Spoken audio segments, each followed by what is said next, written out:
how come the churches wanted calling out when people during the Gen Z violence? Oh, this is a man of God. God already said that this is going to be the man of God. This was going to be the man of God, and you're seeing your children or your congregants' children being abducted. You know the kind of falling outs that are in churches. You guys should do a thing about churches and hear how people have even left church because how is a pastor saying that this is the man of God that God appointed? God told you, sour. But this man you're saying, my child has died because of this man. The church is about morality. Yes. If you look at if you look at what's in the Constitution, half of the things that's in the Constitution, the church cannot stand. Because, for example, right now, if look at what happened to Gachagua. Morally, do you think that was right? Morally, no, like because the impeachment. The same thing that Ruto was speaking. Yeah, the impeachment. Morally, was that right? You're literally lynching someone because you have political differences, gain or political differences. Now they'll say it was the law.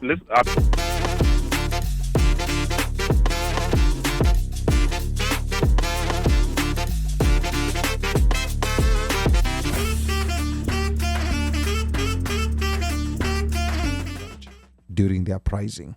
I don't know, Omosh, what do you think? Do you think this might be a turning point for them and people might start regaining confidence in the church? I think so, because what's happened now is that the church has shown wakona I was gonna say, is it utu? Cojones. Is it utu? Is it feelings? Is it caring? Empathy. Is it, empathy is yes, the word. the empathy. Yeah. They actually are showing that they are feeling the pain of their congregants. Yeah. Right? And prospective congregants, people who are basically have said, as we are sick, we are tired of being, we are sick of being sick and tired.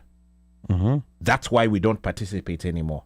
But if you guys are coming out and showing that you can be one with us, then maybe now it seems you guys might just be getting it. Yeah. The reason why we don't come, naeza enda nipiga aluta na niendele kwanza Sunday ndio siku poa ya kupiga hiyo aluta na nikiendelea nayo. You know what I'm saying? So instead of doing that, maybe I may... Correct. So maybe now I may dial down my alutaness and show up for 10 a.m. mass. Yeah. You know what I'm saying? Yeah. And then if I really want to do kuendelea naeza ndafanya sasa day party ile ya kumaliza ndio niende home nikilala. Wow. But I'm just saying that these guys are now feeling that it's no longer just somebody who's up there on the pulpit. They are with us.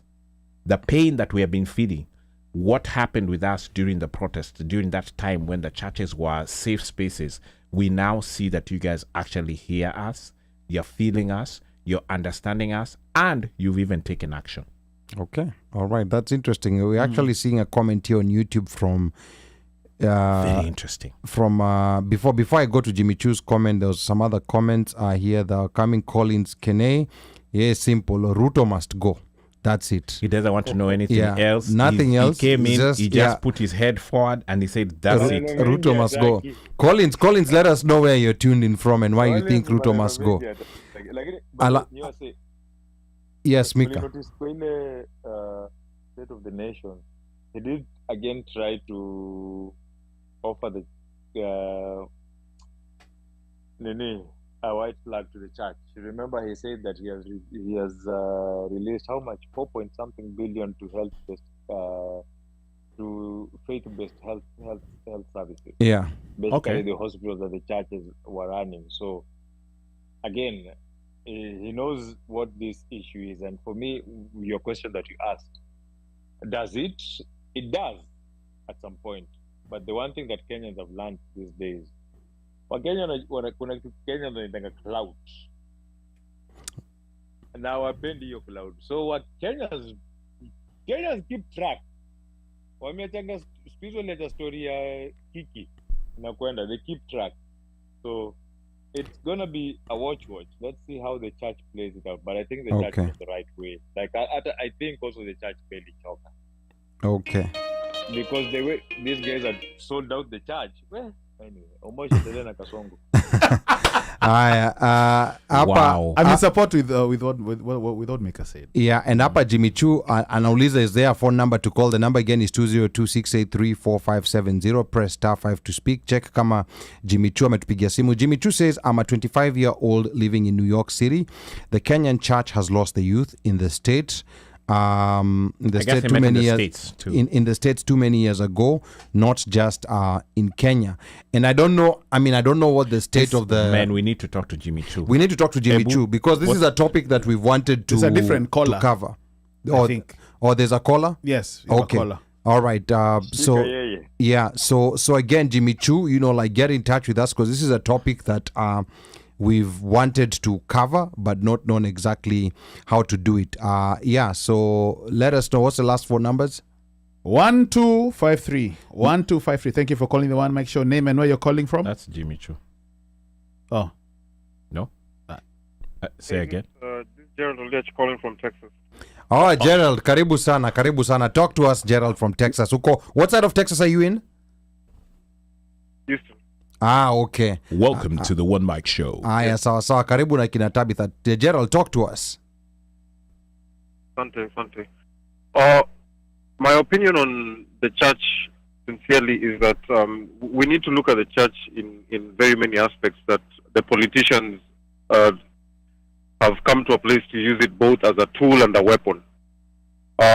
Politically, it's the best tool they have to gather anyone who has got an ear to listen, because you think about it, when you're in church and the pastor held the mic from the worship leader to the guy who is making the announcements, you're at a place whereby you're keen to listen, because announcement after announcement from worship to the pastor, and then now the politician comes in.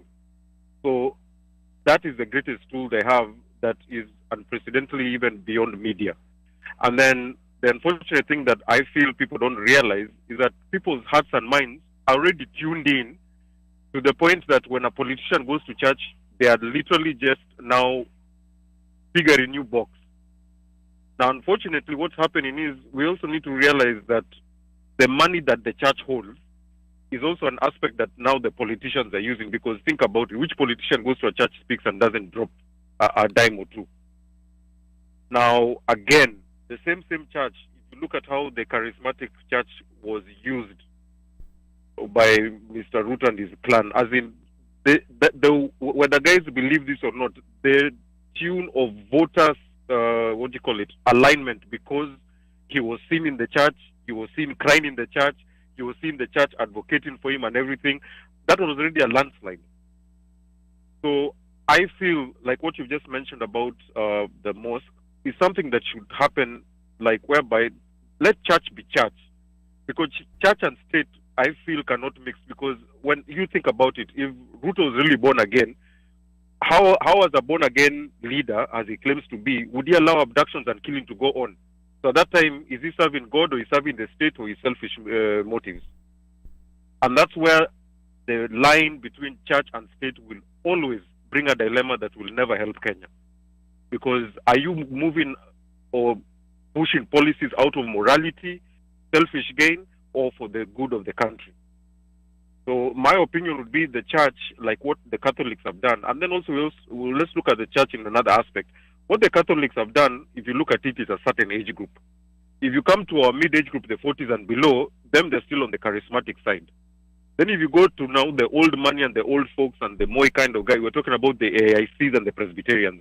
All those are still divided functions and factions that politicians are going to use against us. So my personal opinion, church and state should just be gone.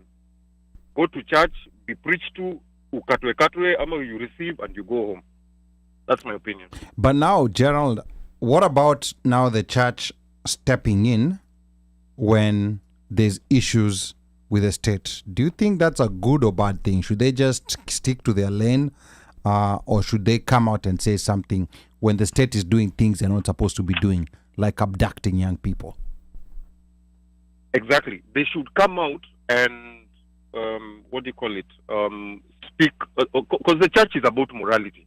Yes. If you look at if you look at what's in the Constitution, half of the things that's in the Constitution, the church cannot stand. Because For example, right now, if look at what happened to Gashagwa. Morally, do you think that was right? Morally, No, like because the the same thing impeachment. that Ruto was speaking. Yeah, the impeachment. Morally, was that right? You're literally lynching someone because you have political Differences. gain or political differences. It, Now, they'll say it morally, was the even law. I'm sure. They'll I'm, say it was yeah, the law. I'm sure even in your I'm sure even in your Quran, just like the Bible, there's a way you can't just be a false witness against someone. In fact, in the Bible, it literally says, if there's one thing God hates, and you can Google this, the one thing, there are 3 or 4 things God hates, and one of them is someone who brings division or dissension amongst people or amongst brothers. Now, Wow. someone who is born again and they're there and they're applying that false move. Now, the church should come up and obviously be given ears by the state to listen that what you guys are doing are not wrong. But unfortunately, whether the government or the state chooses to follow, that's another story. But yes, the church should be very vocal. And even Islam, I believe, should be very vocal. I mean, every religion or moral, should I say, stature should be vocal to let the state know what you guys are doing is not right. But them mixing with them, the church mixing with state, that for me is just, it should be night and day. Because like right now, how come the churches wanted calling out when people, during the Gen Z violence, oh, this is a man of God. God already said that this is going to be the man of God. This was going to be the man of God, and you're seeing your children or your congregants' children being abducted. Do you know the kind of falling outs that are in churches? You guys should do a thing about churches and hear how people have even left church because how is a pastor saying that this is the man of God that God appointed? God told you, Sawa. But this man you're saying, my child has died because of this man. There's a very big division growing in the church, and it's going to be so bad that I don't even know how people are not even seeing how it's growing. Because people have died, and you're saying he's a man of God. This guy is bringing in policies that is hurting each and every one of us, but you're saying he's a man of God. Churches already having factions between them. So what the Catholics did was great, without a doubt. But look at how the charismatic churches and all the big churches, which are, sorry to say, million, whatever, are not even in any way talking right now. This is a matter of we are praying. But you can't pray and not come out and act. Your prayer and your deeds need to be aligned. Wow. That's very I actually that's agree very with him profound. because I actually agree with him because remember the image that these guys had put on the church. The image that these guys had put on the church was that they had bought the church and they were using the church for money laundering. All those 200 million Kenyan shillings churches that they were building in the middle of villages, no schools, no nothing, but a huge church that they were using to launder money from. That ruined the image of the church. So the prosperity churches actually need to actually start saying something. Apart from Nganga is the only one who fights him. And those few other, the mama that one Mike mentioned and a few other churches. Margaret Wanjohi. But majority of them who have gotten millions and millions of donations from him, they need to start talking. Wow. I mean, this is very profound. Sasa